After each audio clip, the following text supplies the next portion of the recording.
So hi guys, we jump right into the project. No intro today.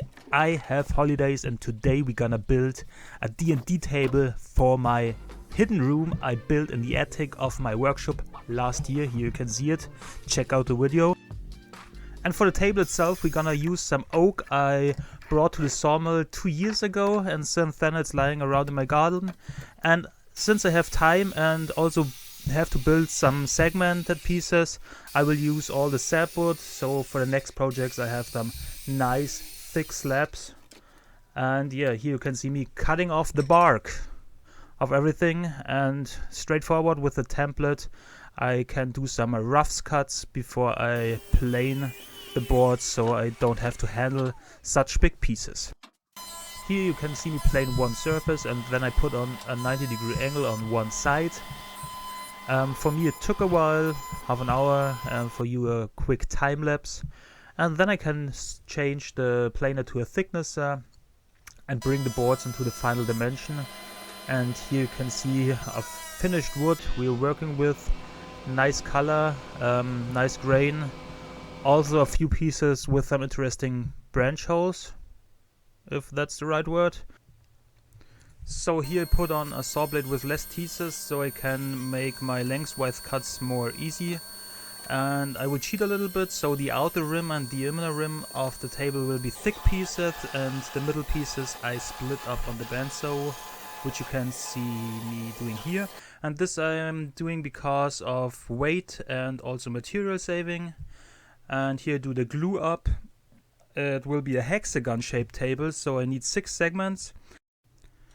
And this is one of them. I could clamp 3 at a time, 2 with my table clamps and 1 with my big frame clamp in the back. And here I clean up the glue squeeze out with a chisel. And then I will also scrape the surface so I get some nice cuts on my table saw next. I will cut on a 30-degree angle, and then I'll use my stop to get everything to the same size. And here I also cut the width of each piece, so everything should line up perfectly. And yeah, here it is.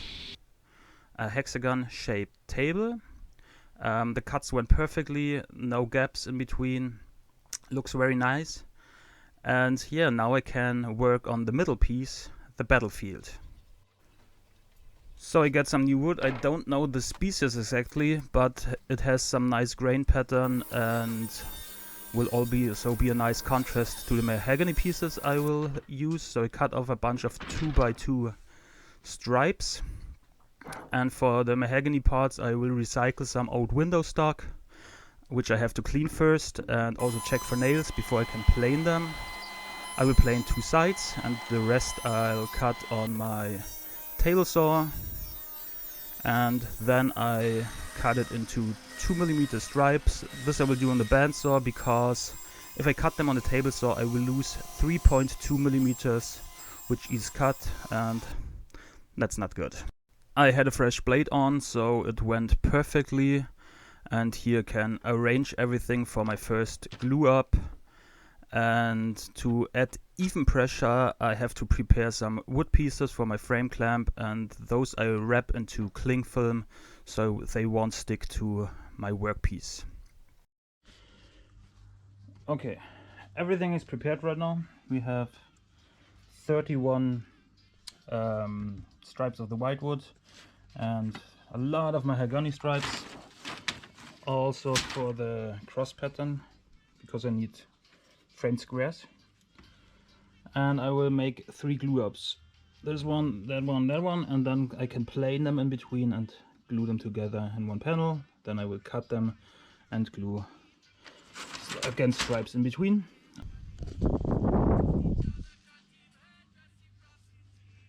I hate glue ups. I hate glue ups so much. But let's go.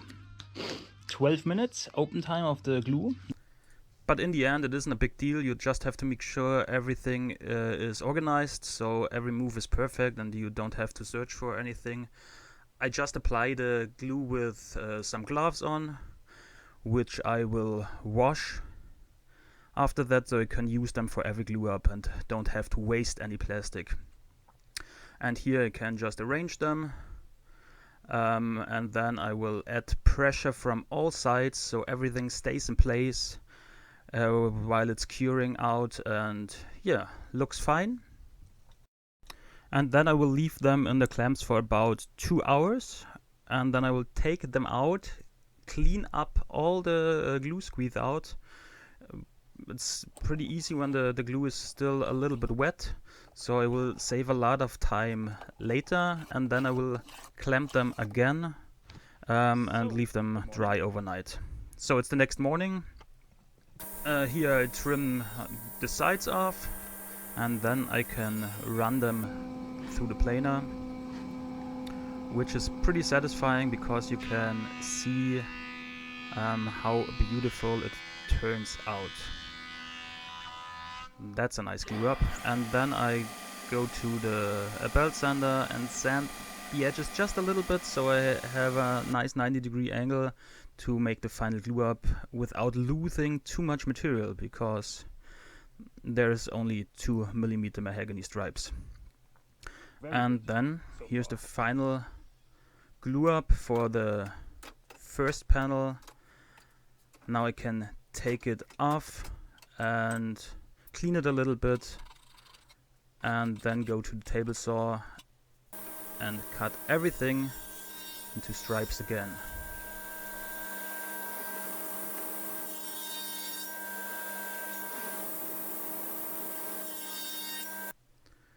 And here I just have to make sure that I arrange everything how it's supposed to be, because I want to have the grain pattern not mixed up.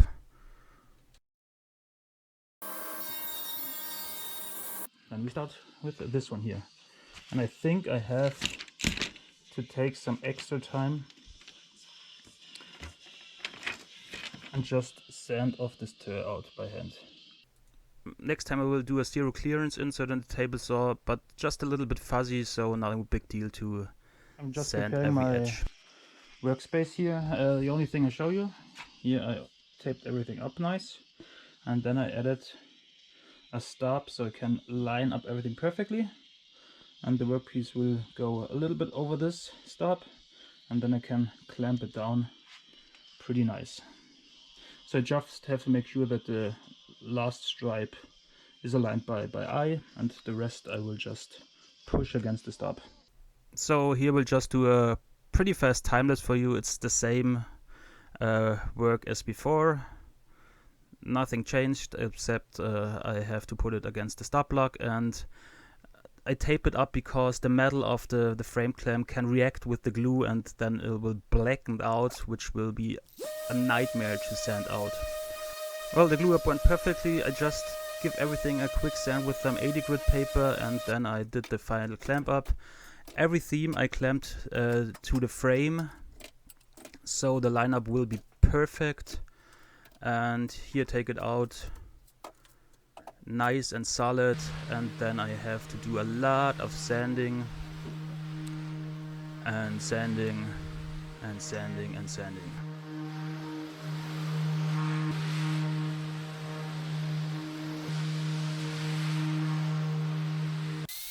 Well, I decided to make a round battlefield, so here I cut a circle with a simple router circle cutting jig. Just don't forget, because you cut through the material, to put under a cheap hardboard so you can cut into that one, not in your table. And all the waste I cut in as many blocks I can get, so the Game Master can stack them and add some height to the battlefield, which you see in the end. And now I can work on the table again. I need some coasters and also some dice storing space, and I will combine them in a unique feature, and here do some CNC planning work, so I can cut everything out on my CNC.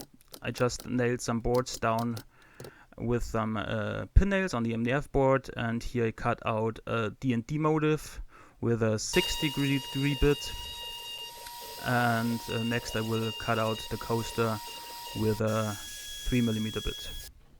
So here I cut out the bridges I left so the coaster wouldn't fly around if it gets loose. And yeah, then I can sand it a little bit, And here I will fill the middle part with some epoxy. You can see already a finished piece. I just mixed it with a scale and then add some acrylic paint and put it in with a wood stick. And yeah, I should have prepared my working space here better, but I was kind of in a hurry, so yeah, I had to clean it up later.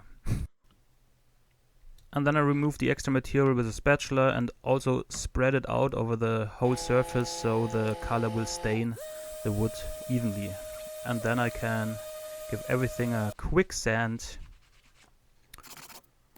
and do some hand sanding until everything is smooth and perfect and ready for my own beeswax finish.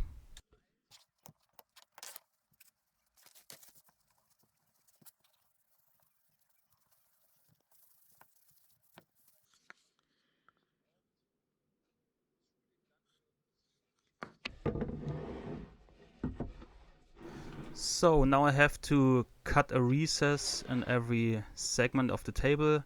Here is set my stop block, so every segment will line up exactly the same.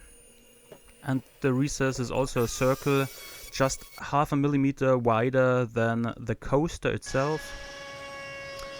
Yeah.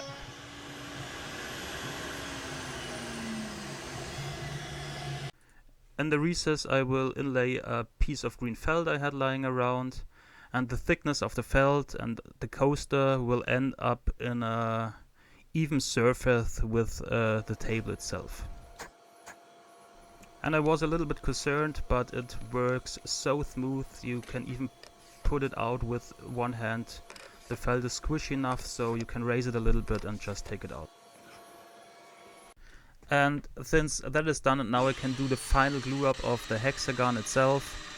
Here I will add some dominoes so everything will line up perfectly, and it helped me a lot, and also add a little bit of extra strength. And I do 2 dominoes on each connection. And here you can see how simple it is. You just have to set the machine correctly and just line it up with your marking. And yeah, now I can glue in the dominoes on one side and just make sure they sit in correctly and remove all the glue squeeze out so that won't interfere with your final glue up.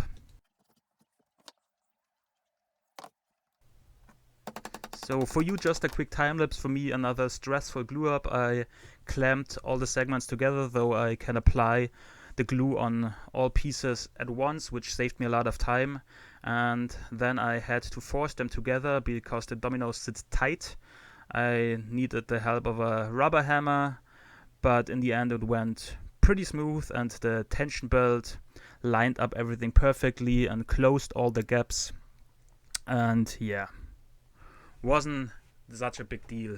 And as you probably can guess, I started to sanding the piece. I started with a belt sander to remove a lot of material, and then I mixed the sanding dust with some glue so I can fill in all the natural cracks or the branch holes, and then I can sand everything with some with the orbital sander. I started with 80 grit and worked up to 220 grit.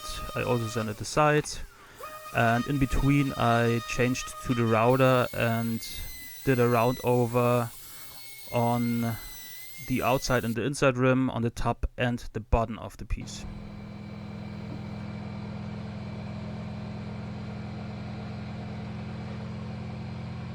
So that is done. Now we can start to work on the battlefield again. I don't like the rim, so I will glue some wood stripes around it. Since I don't have a stripe that is long enough, I will have to connect them like that, and the angle I just grind on by eye with the belt sander. And then a super stressful glue up for me again, because I put so many hours in that piece already.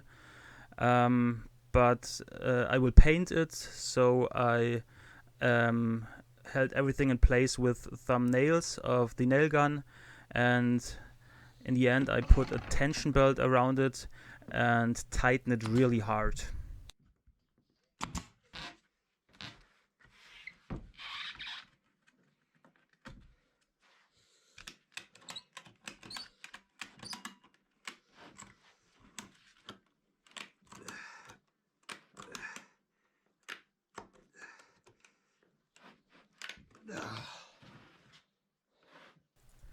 And as I mentioned, I paint the outer rim black, so it will match up with the colored epoxy of the coasters, and also will be a, well, optical barrier from the table to the battlefield.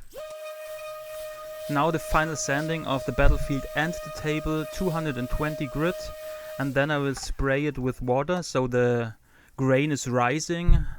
I dried it with a hairdryer, so I saved some time.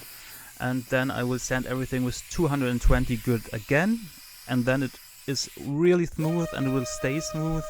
And then I can apply the finish. I used some hard wax oil here, which did a pretty nice job. I applied the finish with a paint roller, which works great, and after a few minutes I can wipe off the excess with an old rag. And after that I'll do the same to the table itself, top and bottom. And when that is done, I can start to... And as I mentioned, the table will be in the attic of my workshop, so there's not enough space for chairs. So it will be at sitting height on cushions, around about 35 centimeters. And there I have these old legs I saved from a dumpster. But the video is already long enough, so the table frame I will build off camera. And thanks for watching, hope you enjoyed it. Consider to subscribe to the channel. And here it is, the Dungeons and Dragons table of my dreams.